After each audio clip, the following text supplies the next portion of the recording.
그런 그 사례를 좀 가지고 왔고요. 사실은 이제 여기 제목이 불합격자의 자소서 오류라고 돼 있잖아요. 요거는 제가 조금 더 강하게 말씀을 드리면 폭망한 자소서의 사례, 케이스 뭐 이렇게 생각하시면 좋을 것 같아요. 그러니까 자소서를 잘못 써서 탈락한 A 지원자의 사례입니다. 먼저 이 친구의 그 스펙을 먼저 볼게요. 왼쪽에 있는 건데 학교하고 전공은 신소재를 했죠. 그 다음에 스펙을 보면 사실은 이 친구는 학점이 제일 문제입니다. 왜냐면 총학점이 3.29, 전공학점은 3.1이잖아요. 그러니까 사실은 평균에 비하면 학점이 많이 낮은 겁니다. 그래서 이게 제일 문제가 될 거고요. 결국은 서류 전형에서도 이 학점이 발목을 잡을 거고, 만약에 다행히 서류를 통과했고 적성검사 통과했다라고 그러면 면접에 갔을 때 또 학점에 대한 질문이 분명히 나오게 되어 있습니다. 그죠? 그래서 이 학생 같은 경우는 A 지원자 같은 경우는 사실은 이 낮은 학점을 어떻게 극복해서 설득할 건지가 되게 중요하거든요. 그게 이제 사실은 낮은 학점을 극복할 수 있는 내용들이 이력서에도 반영이 돼야 되고요. 특히 자소서에서 사실은 그것이 세부적으로 좀 구체적인 스토리로 나와줘야 되는 거죠. 근데 이 친구의 스펙을 보면 사실은 좋은 게 있거든요. 예를 들면 NCS 반도체 직무교육을 받은 거는 사실은 반도체 회사를 지원했으니까 굉장히 좋은 내용이고요. 그 다음에 경진대회 3회도 보면 사실은 반도체 관련되는 거라고 그러면 굉장히 좋은 경험인 거죠. 그래도 저는 이 두 가지를 잘 활용하는 게 중요하다고 보는데, 사실은 그거 이외에 이 친구는 어학연수 1년 갔다 온 거하고 봉사활동 2년 동안 한 것도 이제 스펙에 있는 거죠.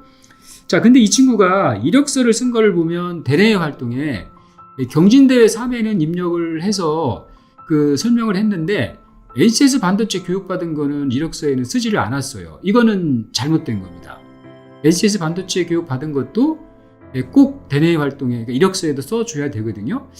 그 다음에 더 큰 문제, 그러니까 이 친구가 실제로 결정적인 잘못을 한 건 자소서입니다.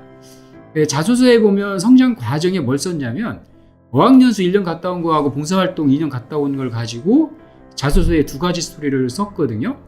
저는 이게 이 친구의 폭망한 자소서, 폭망한 취업 준비의 핵심이라고 생각이 되는 거죠. 자, 왜 그러냐면 이 친구는 아까도 얘기했지만 그 낮은 스펙이 가장 큰 문제인데, 이 낮은 스펙에 관련된 두 가지 포인트가 있습니다. 합격을 하려고 그러면 뭐냐면 첫 번째는 서류 전형이죠. 서류 전형에서 낮은 스펙을 극복했던 어떤 내용이 들어가 있어 줘야 돼요. 그러니까 사실은 이 친구 경우를 보면 낮은 스펙을 극복할 수 있는 뭔가 한 방이 없으면 서류 통과가 어렵습니다. 근데 이력서와 자소서 쓴 거 보면 그게 미흡하다라는 거죠.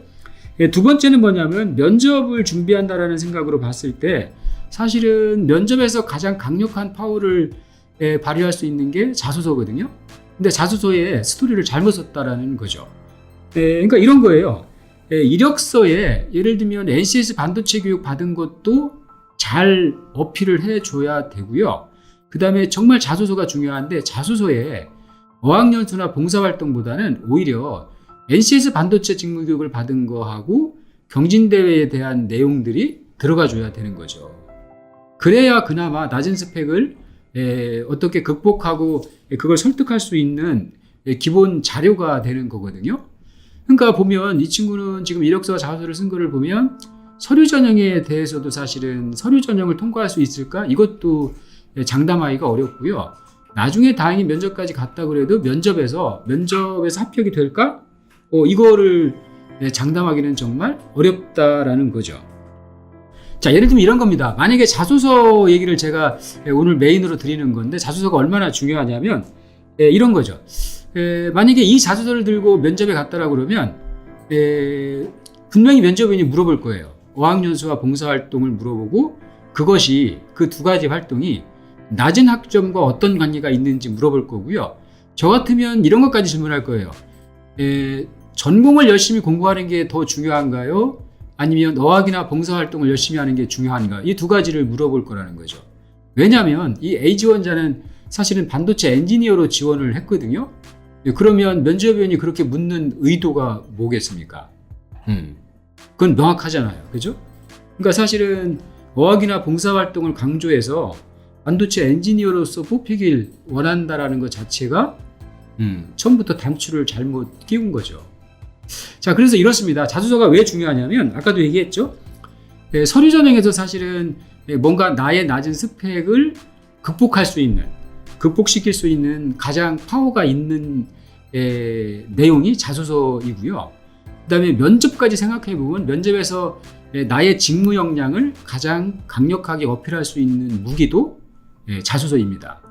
그러니까 결국은 자소서를 잘 써야 서류 전형도 통과가 가능하고 또 나중에 적성검사 잘 통과하시면 면접 가서도 면접원을 설득할 수 있는 무기가 되는 거죠.